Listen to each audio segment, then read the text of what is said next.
le chapitre 5 en physique, noyau, masse et énergie. C'est le deuxième chapitre en nucléaire. Grand 1, on commence par l'équivalence masse et énergie. Bon, cette équivalence a été élaborée par la théorie de la relativité d'Einstein, la théorie qui est très connue, qui a été élaborée en 1905. Einstein a abouti à la relation d'équivalence suivante. L'énergie de masse d'un système au repos est donnée par la relation. Donc la relation E est égale à mc carré. E, énergie de masse, elle est en joules. C, la célérité de la lumière, c'est-à-dire la vitesse de la lumière dans le vide, est égale à 3 fois 10 puissance 8. Donc il y a une relation entre la masse d'un corps et son énergie. E est égal à mc carré. Bon, si un corps a une masse variable, l'énergie, elle aussi, elle varie. La relation d'Einstein s'écrit delta E est égal à delta mc carré. Donc delta E, c'est la variation de l'énergie, et delta M, c'est la variation de la masse. Si la masse augmente, delta M est supérieur à 0. Cela veut dire que delta E est supérieur à 0. Donc le système acquiert de l'énergie, c'est-à-dire il reçoit de l'énergie. Le deuxième cas, si la masse diminue, delta M est inférieur à 0, donc delta E inférieur à 0, cela veut dire que le système libère de l'énergie. Bon, deuxièmement, unité de masse et d'énergie. Bon, normalement, dans le système international, la masse est exprimée en kilogrammes et l'énergie exprimée en joules. En nucléaire, on va passer à d'autres unités de masse et d'énergie. L'autre unité de masse, ça s'appelle l'unité de masse atomique, qu'on représente par U, unité de masse atomique. Par définition, l'unité de masse atomique, notée U, est égale au 1/2 de la masse d'un atome de carbone 12. Donc c'est ça la définition de l'unité atomique. Ce qui donne 1 unité atomique est égal à 1,66054 10 puissance moins 27 kg. Bon, c'est un chiffre qui n'est pas à prendre par cœur, on vous le donne dans les exercices. L'unité de l'énergie, une nouvelle unité à part le joule, c'est l'électronvolt. Un électronvolt est égal à 1,6 10 puissance moins 19 joules. On peut aussi utiliser, au lieu de l'électronvolt, le méga électronvolt, qui est égal à 10 puissance 6 électronvolts. Donc, en convertissant, on trouve 1,6 10 puissance moins 13 joules. Les deux conversions, 1U, unité atomique, est égal à 1,66054 10 moins 27 kg. La deuxième conversion de l'énergie, 1 électronvolt, 1,6 fois 10 puissance moins 19 joules. Ces deux conversions sont données dans les exercices. Petit c, énergie équivalente à l'unité de masse atomique. La relation 1 unité de masse atomique est égale à 931,5 mégaélectronvolts par c carré. MeV par c carré. Cette relation, on peut la démontrer de la façon suivante. Pour la démonstration, j'utilise ces deux conversions. La conversion de l'unité de masse atomique en kilogrammes et la conversion du MeV en joules. Commençons par la relation d'Einstein. E est égal à mc carré. Je calcule cette énergie pour une masse qui est égale à 1 unité atomique. M est égal à 1 unité atomique multiplié par C carré. Je remplace U par 1U par 1,66054 fois 10 puissance moins 27. Et je remplace C par 3 fois 10 puissance 8 au carré. La valeur que je trouve là, elle est en joules. Pour la convertir en MeV, j'utilise cette relation. On sait que 1 MeV est égal à 1,6 10 puissance moins 13 joules. C'est-à-dire le joule est égal à 1 sur 1,6 10 puissance moins 13 MeV. Donc, pour convertir cette valeur en MeV, je la divise par 1,6 fois 10 puissance moins 13. Donc, E égale 1,66054 10 moins 27 fois 3 fois 10 puissance 8 au carré. Le tout divisé par 1,6 fois 10 puissance moins 13. Maintenant, la valeur que je vais trouver, elle est en MeV. Le calcul donne E est égal à 931,5 MeV. Donc cette énergie, c'est l'énergie qui correspond à une masse d'une unité atomique. Revenons maintenant à la relation d'Einstein. E est égal à mc carré. Cela veut dire que M est égal à E sur C carré. Je remplace E par 931,5 MeV. Et le C carré, je le laisse. Donc est égal à 931,5 MeV par C carré. Donc, la masse M, c'est la masse qui correspond à une unité atomique, c'est-à-dire une unité atomique est égale à 931,5 MeV par C carré, et on obtient la relation, on l'a démontré maintenant. Bon, énergie de liaison du noyau. Pour définir l'énergie de liaison du noyau, on doit d'abord définir le défaut de masse delta M. Par définition, c'est la différence entre la somme des masses des nucléons et la masse du noyau. Donc c'est une différence entre la masse, la somme des masses des nucléons et la masse du noyau. L'expression s'écrit delta M est égale Z fois MP, c'est la somme des masses des protons, plus A moins ZMN, c'est la somme des masses des neutrons, moins la masse du noyau. Delta M est positive, car la somme des masses des nucléons est supérieure à la masse du noyau.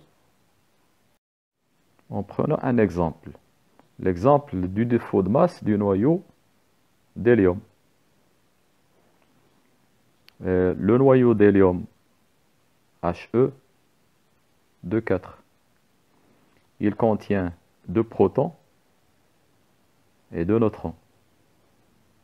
Donc la masse du nucléon, des nucléons, on trouve cette valeur.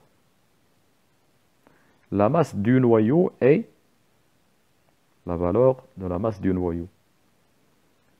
Pour calculer le défaut de masse, delta M est égal à la masse ou bien la masse des nucléons moins la masse du noyau. Et on trouve 0,0305 10 moins 27 kg. Donc c'est ça le défaut de masse. Pour mieux comprendre la signification de ce défaut de masse, Voyons cette représentation. On a sur ce schéma le noyau de l'hélium, He2 4. Il contient 2 protons et 2 neutrons. De l'autre côté, on a les nucléons qui sont séparés. Donc, la masse des nucléons séparés est supérieure à la masse du noyau de l'hélium. Et on peut généraliser, et on peut dire la masse des nucléons d'un noyau quand ils sont séparés est supérieure à la masse de ce noyau. L'énergie de liaison d'un noyau. Par définition, l'énergie de liaison EL d'un noyau XZA est l'énergie qu'il faut fournir pour séparer un noyau au repos en ses nucléons libres. Donc cette énergie, c'est l'énergie qu'on donne à un noyau qui est constitué de nucléons pour séparer ces noyaux en nucléons libres. Donc le passage de l'état de noyau à l'état de nucléons séparés, pour ce passage, il nous faut une énergie qu'on appelle l'énergie de liaison. On a déjà dit que la masse des nucléons séparés est supérieure à la masse du noyau. Cela veut dire que l'énergie des nucléons séparés est supérieure à l'énergie du noyau. Donc,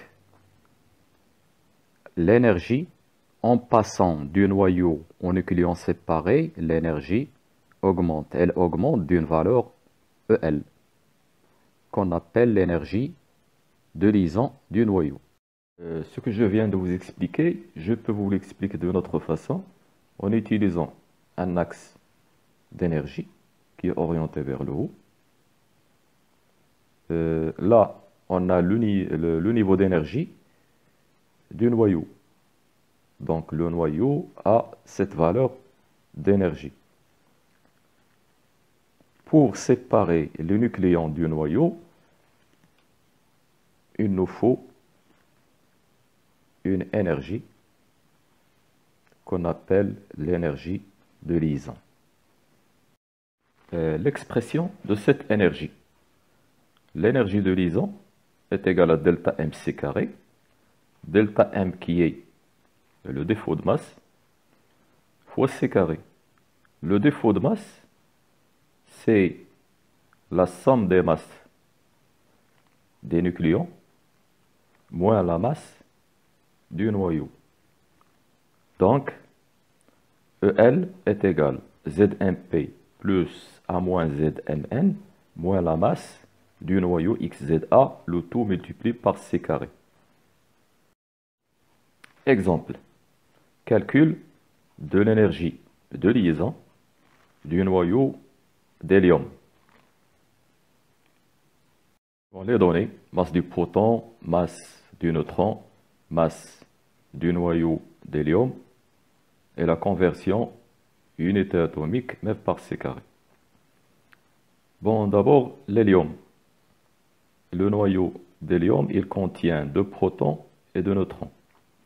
Donc, l'expression de l'énergie de liaison est égale 2 fois la masse du proton plus 2 fois la masse du neutron moins la masse du noyau d'hélium 2,4.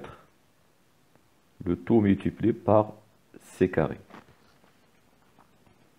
L'application numérique, 2 fois 1,00728 plus 2 fois la masse du neutron, 1,00866 moins la masse de l'hélium, du noyau d'hélium, 4,00150. Le tout multiplié par C carré. Le calcul nous donne la valeur 3,038 fois 10 puissance moins 2. Cette valeur, elle est en unité atomique, multipliée par C carré. Je convertis maintenant unité atomique, donc j'écris 3,038 fois 10 puissance moins 2, et je remplace U par sa valeur. U, 1U est égal à 931,5 MeV par C carré, multiplié par 931,5 MeV par C carré, multiplié par C carré. C carré se simplifie avec C carré, et on trouve 28,30 MeV. Donc c'est ça la valeur de l'énergie de liaison. Donc la réponse est l'énergie de liaison du noyau d'hélium est égale à 28,30 MeV. Troisièmement, l'énergie de liaison par nucléon. Énergie de liaison par nucléon. Par définition, cette énergie, on la représente par le symbole Xi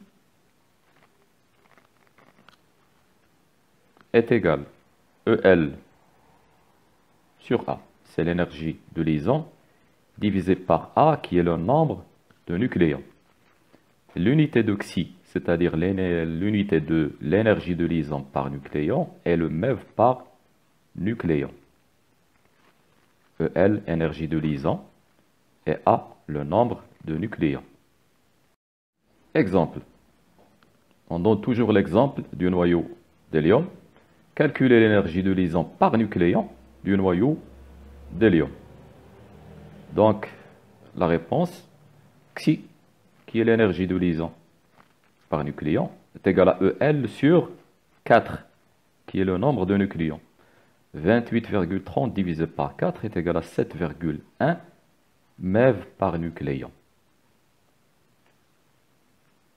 Une remarque très importante, plus la valeur de l'énergie de liaison par nucléon est grande, plus le noyau est plus stable. Donc la valeur de Xi, plus elle est grande, plus le noyau est plus stable.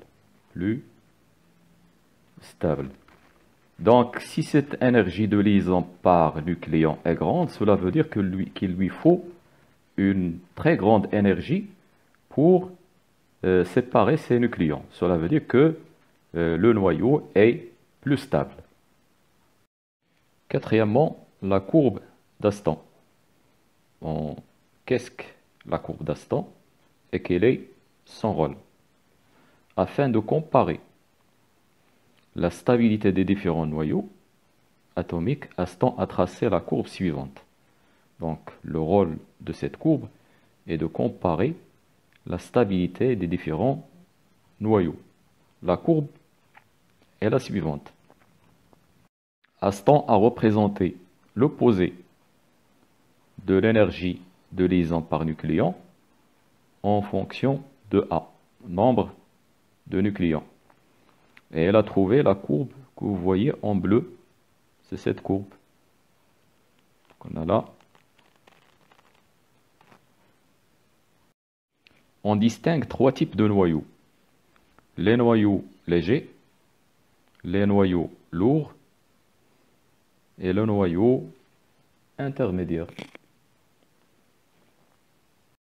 Les noyaux légers ont une énergie de liaison par nucléon qui est faible, donc ils vont subir une transformation pour entrer dans la zone des noyaux intermédiaires. Donc ils vont subir une fusion.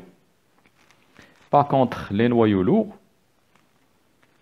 eux aussi ont une énergie de liaison par nucléon qui est faible, donc eux aussi vont subir une transformation qui est la fission. Grand 3, réactions nucléaires provoquées.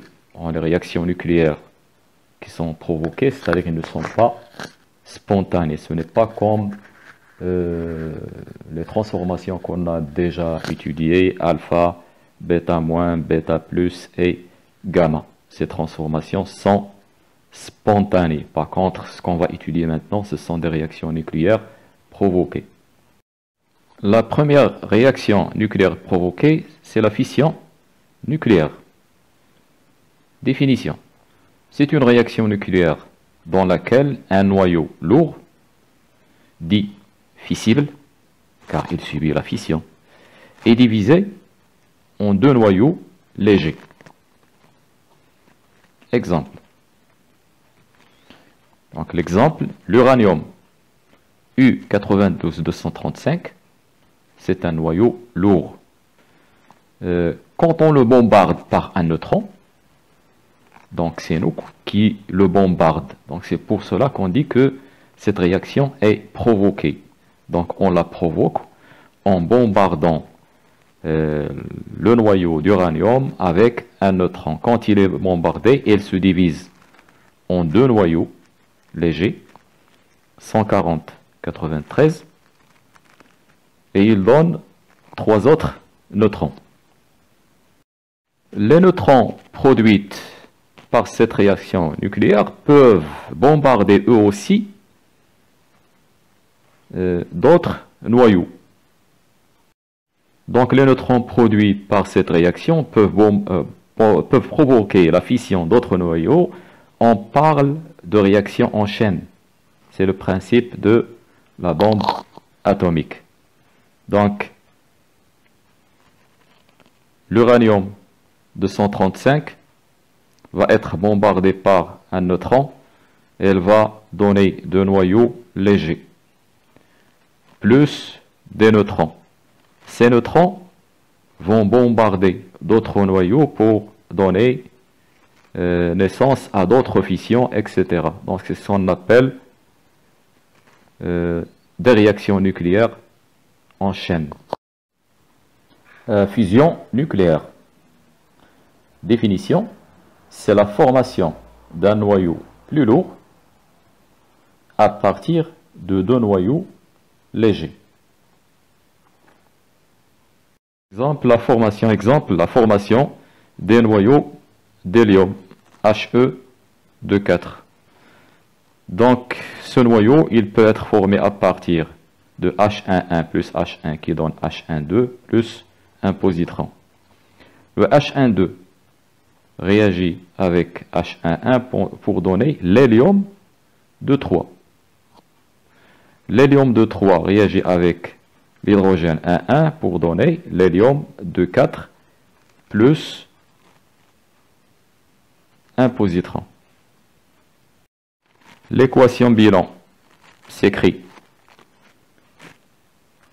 4H11 qui donne He de 4 plus 2 positrons. Passons au quatrième paragraphe. Bilan énergétique delta E au cours d'une réaction nucléaire. C'est quoi le bilan énergétique delta E? Cas général. On a une réaction nucléaire d'équation X1 plus X2 qui donne X3 plus X4. Donc X1, X2 sont des réactifs, X3, X4 sont les produits. Par définition, le bilan énergétique delta E est égal à la somme d'énergie de liaison des réactifs moins la somme des énergies de liaison des produits. Et en remplaçant chaque énergie de liaison par son expression, on trouve l'expression de delta E en fonction des masses. C'est la somme des masses des produits, c'est l'inverse maintenant. la somme des masses des produits, moins la somme des masses des réactifs. Pour vous montrer comment on a passé des énergies de liaison en masse, l'expression de delta E, ELX1 plus ELX2, les réactifs, moins la somme des EL des produits. Chaque énergie de liaison, EL, par exemple EL de X1, X1 Z1 A1, on l'écrit Z1 fois la masse du proton, plus A1 moins Z1, masse du neutron, moins la masse du noyau X Z1 A1. Le tout multiplié par C carré. C'est ça la définition de l'énergie de liaison.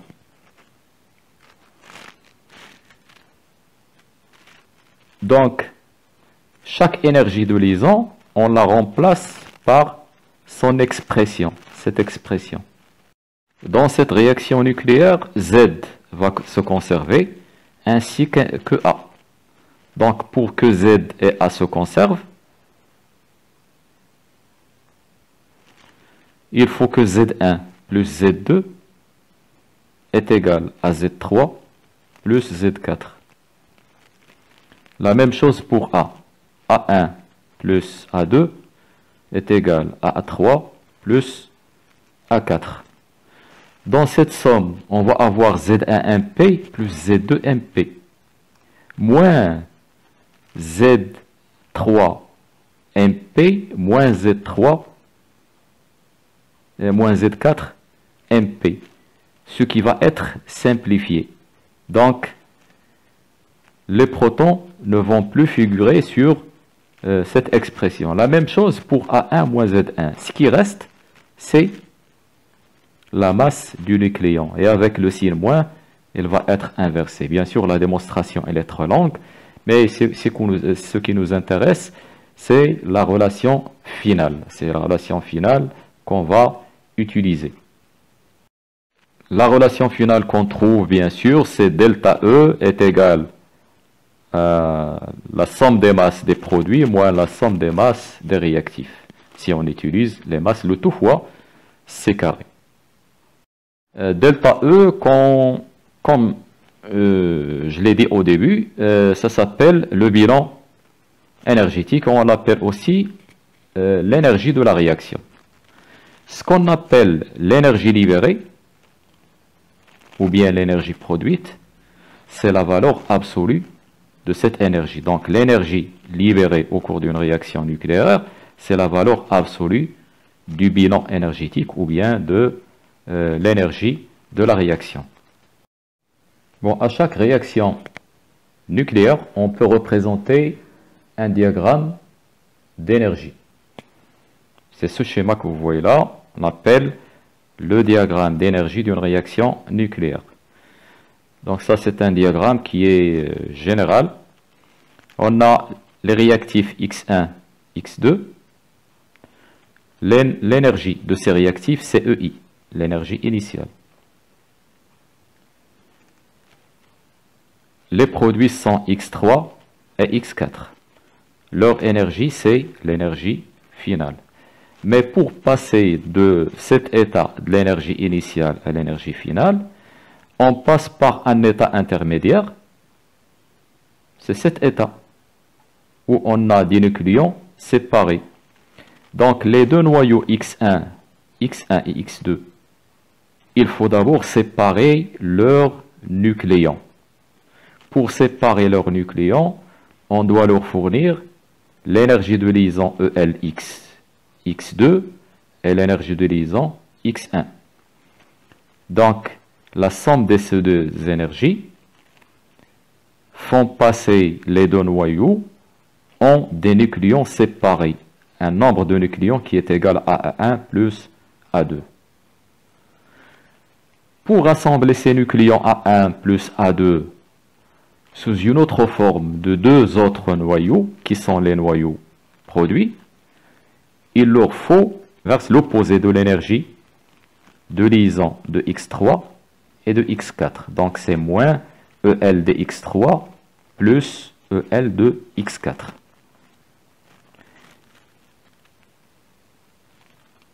Bon, en mathématiques, si on a deux vecteurs, un vecteur dirigé vers le haut, U1, et un deuxième qui est dirigé vers le bas, U2, la somme des deux vecteurs, c'est un vecteur qui part de l'origine du premier à l'extrémité du deuxième.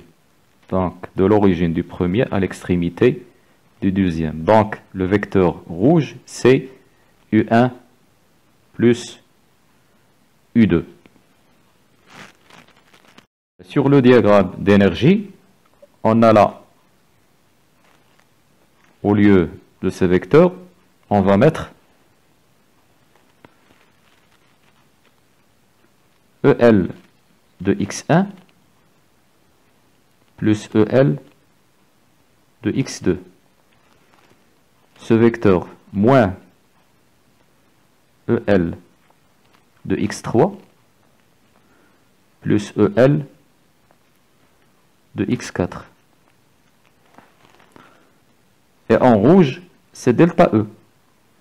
Donc je peux écrire delta E égale le premier vecteur plus le deuxième vecteur, c'est-à-dire la première énergie plus la deuxième. La première énergie, c'est EL de x1 plus EL de x2 plus, et on a là le moins, donc c'est moins EL de x3 plus EL de x4. Donc c'est l'expression qu'on a déjà écrite. C'est l'expression de delta E. Bon, application aux réactions nucléaires. On commence par les réactions nucléaires spontanées. Commençons par la radioactivité alpha. Exemple. Ra qui donne Rn plus He. La question c'est de trouver l'énergie de cette réaction. Les données dont on a besoin, la masse de Ra, masse de Rn, masse de He et la conversion unité atomique mF par C carré. Calculons delta E.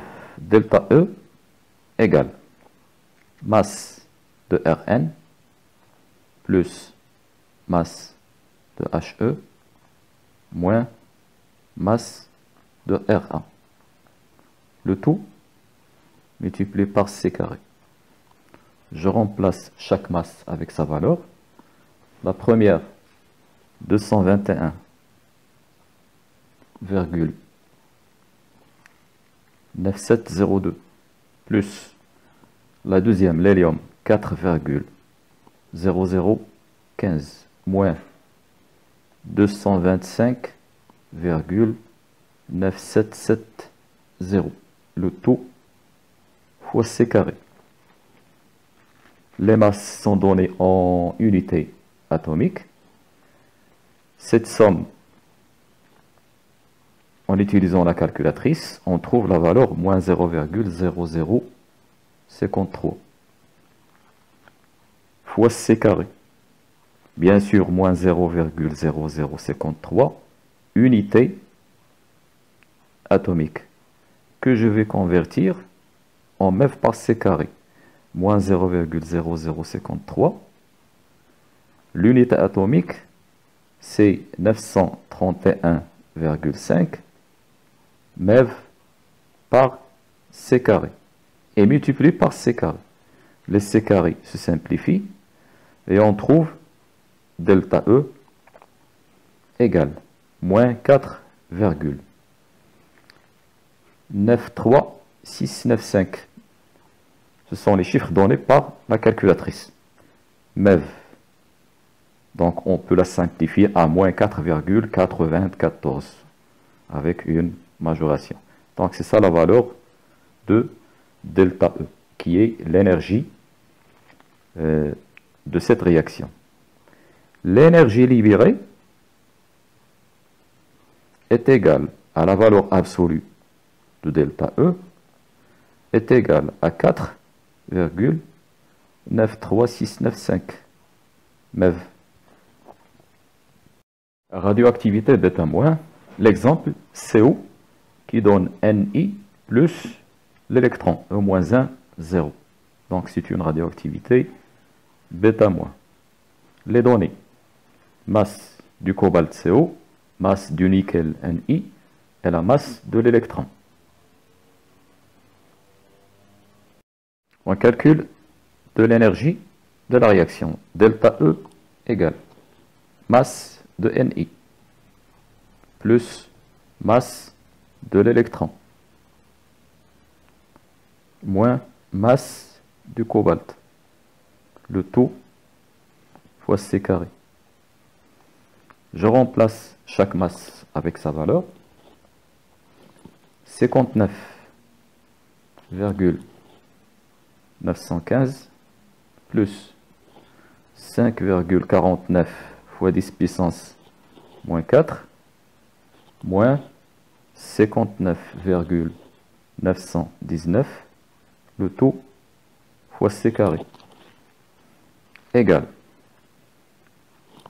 En effectuant le calcul, on trouve moins 0,003451 unité atomique fois C carré. Je remplace le U, donc moins 0,003451. Je remplace U par 931,5 MeV par C carré, multiplié par C carré. On simplifie C carré et on trouve delta E égale moins 3,21 MeV. Donc c'est l'énergie de la réaction. L'énergie libérée est égale à la valeur absolue de delta E est égale 3,21 MeV. Radioactivité β+, donc on a un exemple N qui donne C plus un positron. Les données. Donc on calcule de la même manière. Masse du carbone plus masse du positron moins la masse de N, le tout fois C carré. Et on trouve la valeur moins 1,1988 MeV. Donc c'est l'énergie de la réaction. L'énergie libérée, delta E, donc il est égal à la valeur absolue de delta E, est égal à 1,1988 MeV. Passons maintenant aux réactions provoquées. Cas de la fission nucléaire. L'exemple, l'uranium qui est bombardé par un neutron qui donne Sr plus Xe plus 2 neutrons. Les données et on calcule l'énergie de la réaction. L'énergie de la réaction delta E est égale masse de Sr plus masse de Xe plus, là il faut faire attention, on a 2 neutrons plus 2 fois la masse d'un neutron. Ce sont les masses des réactifs moins la somme des masses des produits, masse d'uranium plus masse du neutron, le tout fois C carré. Donc on procède de la même manière que précédemment et on trouve la valeur, je vous donne directement la valeur de delta E qui est égale à moins 184,68. Donc vous pouvez mettre la vidéo en pause et faire l'application numérique. Dernier exemple, le cas de la fusion. Deux noyaux qui se fusionnent et donnent He2 et 2H11. Donc on procède de la même manière. Delta E est égal à la masse de He2 plus 2 fois la masse de H11 moins la somme des masses de ces deux noyaux, le tout par C carré. Donc c'est la même méthode. Les données, on a là la masse de l'hélium de 3, la masse de l'hélium de 4 et la masse du proton. Le proton qui est H11. On l'appelle proton car c'est un noyau qui contient seulement un proton. Donc le noyau contient seulement un proton, il n'y a pas de neutrons. Donc on l'appelle un proton. En réalisant le calcul, on trouve la valeur. Delta E est égal à moins 12,76 MeV. L'énergie libérée, c'est la valeur absolue de cette valeur. Donc c'est 12,76 MeV. Et on termine le chapitre, le 5e paragraphe, radioactivité, les avantages et les inconvénients. Bon, les avantages, quelques applications de la radioactivité. Production de l'énergie nucléaire. En médecine, le traitement des tumeurs cancéreuses. Les inconvénients, quelques dangers de la radioactivité, c'est le pouvoir destructeur des explosions nucléaires. Voilà, le chapitre est fini. Bonne chance.